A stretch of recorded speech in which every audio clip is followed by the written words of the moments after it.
नमस्कार, मैं स्वागत करती हूं आपका खबर इंडिया न्यूज में। आइए नजर डालते हैं आज की खास खबर पर। जब शिवसेना को उप मुख्यमंत्री पद देने का समय आए तो बीजेपी नेताओं को कहना चाहिए, ठाकरे समूह ने की आलोचना, कांग्रेस कान फोड़ू है। बीजेपी कह रही है कि 5 राज्यों के विधानसभा चुनाव के नतीजे आगामी लोकसभा चुनाव के लिए मार्गदर्शक बनेंगे। हालांकि दूसरी ओर विपक्ष ने यह रुख अपनाया है कि इन राज्यों में भाजपा की जीत का इस्तेमाल सीधे तौर पर देश के चुनावों के लिए नहीं किया जा सकता है।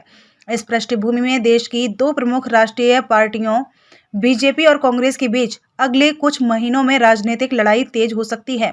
इस संबंध में अब ठाकरे गुट ने भाजपा की समग्र नीति पर टिप्पणी करते हुए कांग्रेस को अनसुना कर दिया है। बीजेपी ने पूर्ण बहुमत के आधार पर राजस्थान, मध्य प्रदेश और छत्तीसगढ़ में सरकार बना ली है। ऐसे में सामना की प्रस्तावना में बीजेपी की आलोचना की गई है। मध्य प्रदेश के शिवराज सिंह चौहान और राजस्थान में वसुंधरा राजे ने महत्व नहीं दिया। तब यह तय था कि वहां चुनाव वैसे ही होंगे और शिवराज सिंह चौहान और वसुंधरा राजे की छड़ी बीजेपी का 100% कब्जा हो जाएगा। आखिर में वही हुआ। प्रस्तावना में बीजेपी की नीति की ओर इशारा करते हुए कहा गया, यह भारतीय जनता पार्टी का आंतरिक मामला है और उसका आला कमान तय कर सकता है कि क्या करना है और किसे हटाना है। मध्य प्रदेश, राजस्थान और छत्तीसगढ़ के मुख्यमंत्री जननेता नहीं हैं। इसलिए पिछले 10 वर्षों में जिस तरह से राष्ट्रपति, उपराष्ट्रपति और राज्यपाल के पदों पर बिना चेहरे वाले लोगों की नियुक्ति की गई, यही नीति अब मुख्यमंत्री के मामले में भी लागू की जा रही है। महाराष्ट्र में जब शिवसेना बीजेपी साथ थे तो उप मुख्यमंत्री का पद देने का समय आया, लेकिन अब हर राज्य में 2-2 लोग हैं जो कहते हैं कि उप मुख्यमंत्री का पद हमारी नीति में फिट नहीं बैठता है। 2 उप मुख्यमंत्रियों की नियुक्ति की गई है। महाराष्ट्र में 2 उप मुख्यमंत्री बनाए गए हैं।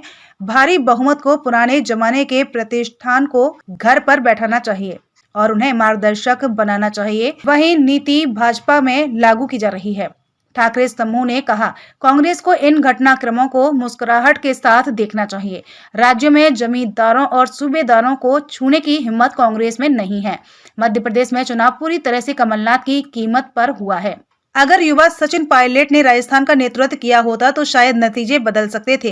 कांग्रेस ने अपना नेतृत्व बदलने का साहस नहीं दिखाया। ठाकरे ने कहा, भाजपा की वर्तमान स्थिति और कांग्रेस की स्थिति में अंतर है। जब कांग्रेस अजय और मजबूत थी तब दिल्ली के मुख्यमंत्री अपनी इच्छा अनुसार बदल दिए जाते थे।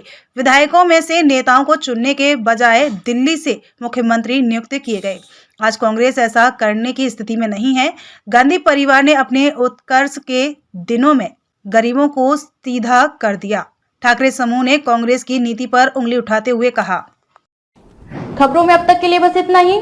फिर होगी आपसे मुलाकात ऐसे ही एक खास खबर के साथ। तब तक के लिए नमस्कार और बने रहिए खबर इंडिया न्यूज के साथ।